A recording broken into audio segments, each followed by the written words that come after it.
You thought spiritual awakening would make you unstoppable. Instead, you can barely get out of bed. Every morning feels like swimming through thick honey. The goals that once excited you now feel meaningless. Your friends think you're depressed, but you know it's something deeper. Something nobody talks about in those feel-good spiritual videos. Here's what they don't tell you. Losing motivation after awakening isn't a bug in the system. It's a feature.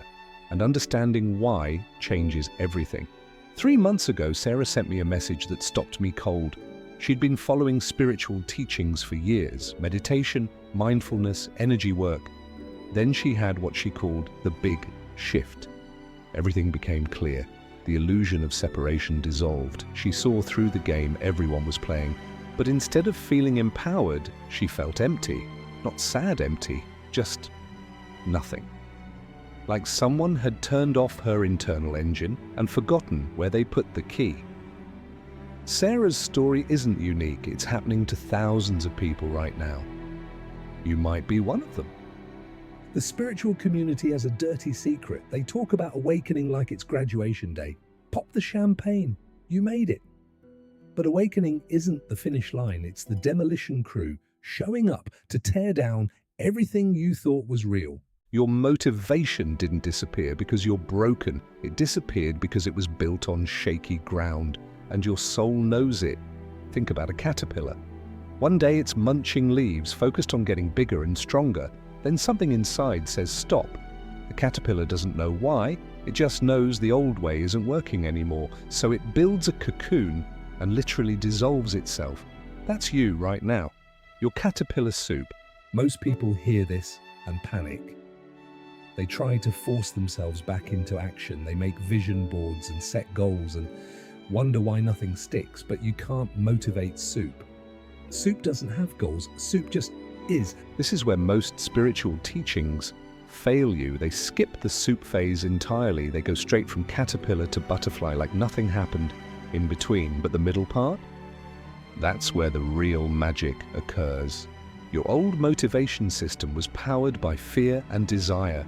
Fear of not being enough, desire to prove yourself, fear of missing out, desire to control outcomes. It worked for a while, it got you places.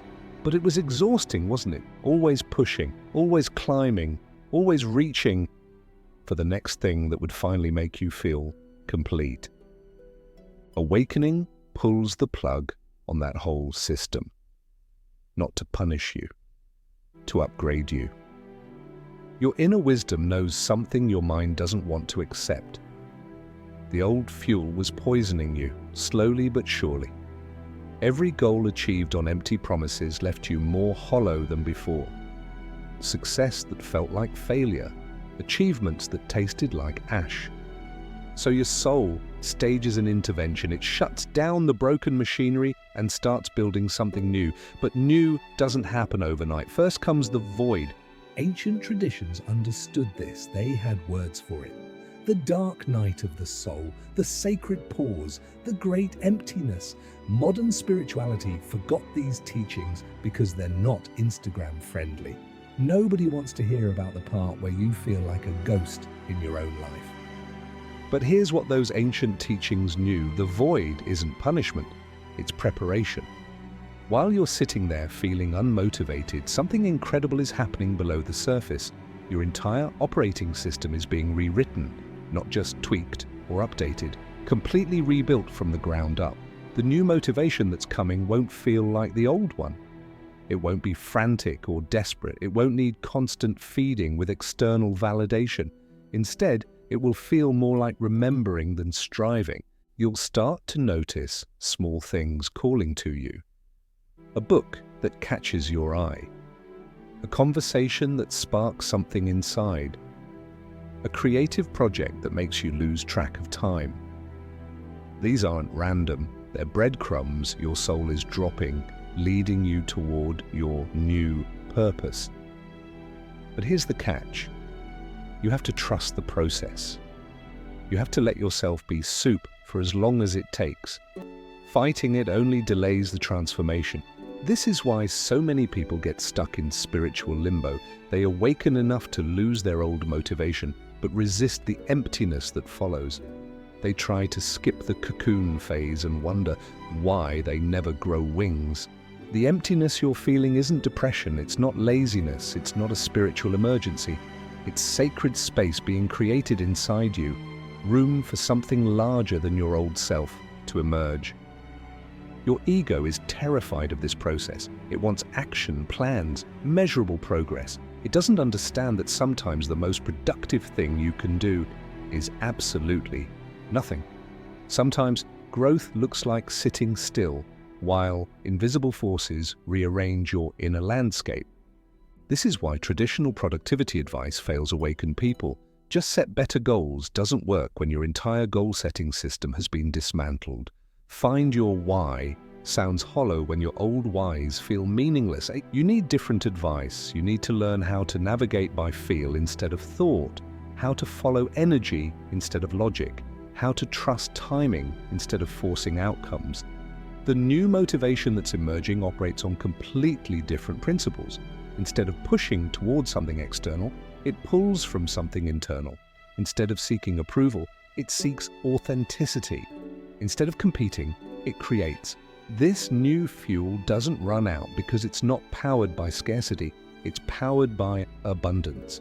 The endless well of creativity and love that exists at the core of who you really are. But accessing this requires a fundamental shift in how you approach life. You have to stop trying to make things happen and start letting things happen through you.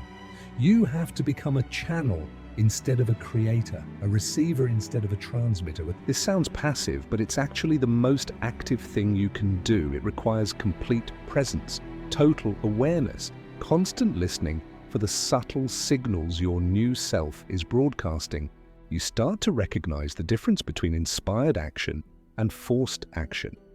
Inspired action feels effortless even when it's challenging. It has a quality of flow to it. You lose yourself in it. Time disappears. Forced action feels heavy, like pushing a boulder uphill. Every step requires willpower. You watch the clock. You count down the minutes until you can stop. The new you will only respond to inspired action. Try to force it and it goes offline. Try to manipulate it and it withdraws. Try to rush it and it slows down. This is why your old motivation tactics don't work anymore. They were designed for a different version of you, a version that no longer exists. Learning to work with your new system takes patience and practice, and a lot of faith in processes you can't see or understand. But once you get the hang of it, everything changes. Work becomes play, effort becomes ease, struggle becomes flow. You stop chasing and start attracting. You stop forcing and start allowing. You stop performing and start being. This isn't just philosophical theory, it's practical reality.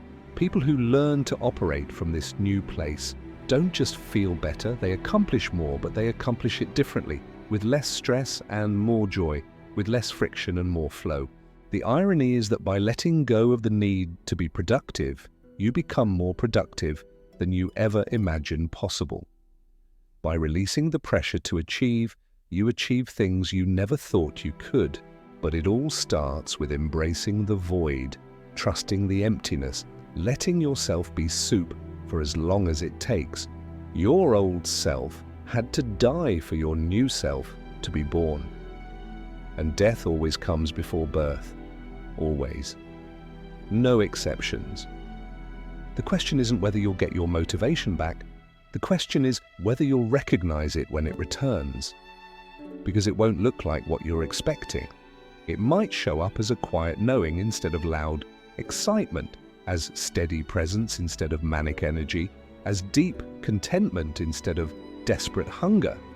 Your new motivation doesn't announce itself with fanfare. It whispers, it suggests, it invites.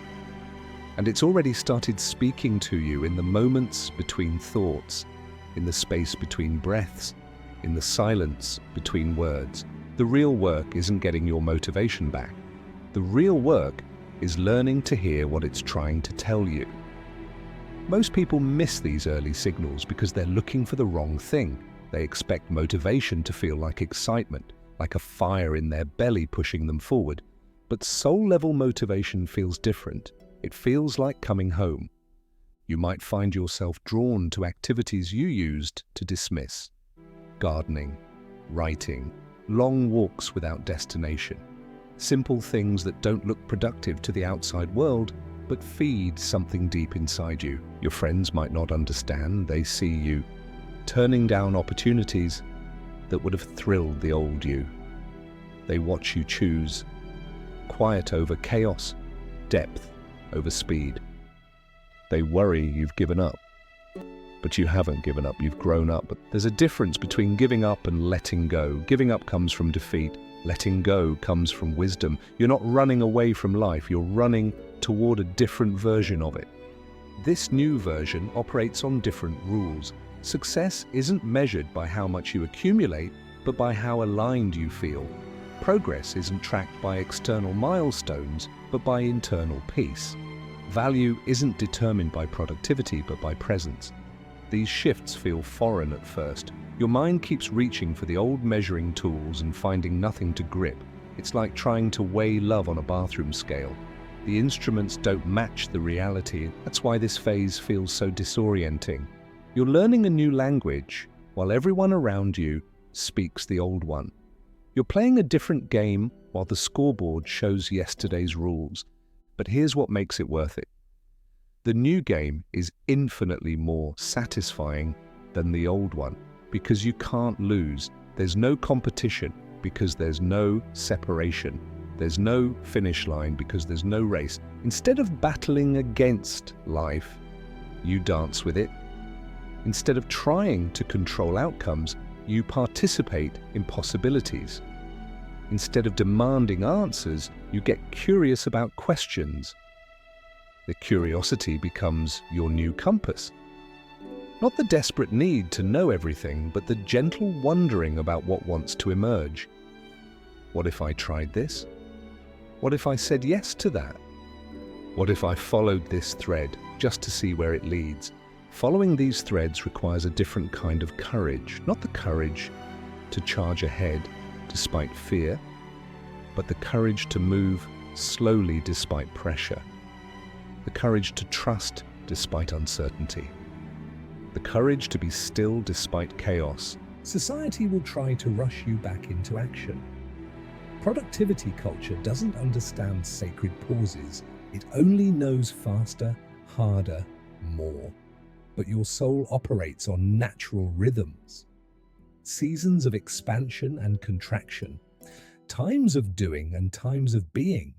Learning to honor these rhythms becomes essential. When you're in a contraction phase, you don't force expansion. When you're in a being phase, you don't manufacture doing. You learn to surf the waves instead of fighting the ocean. This is where most people get tripped up.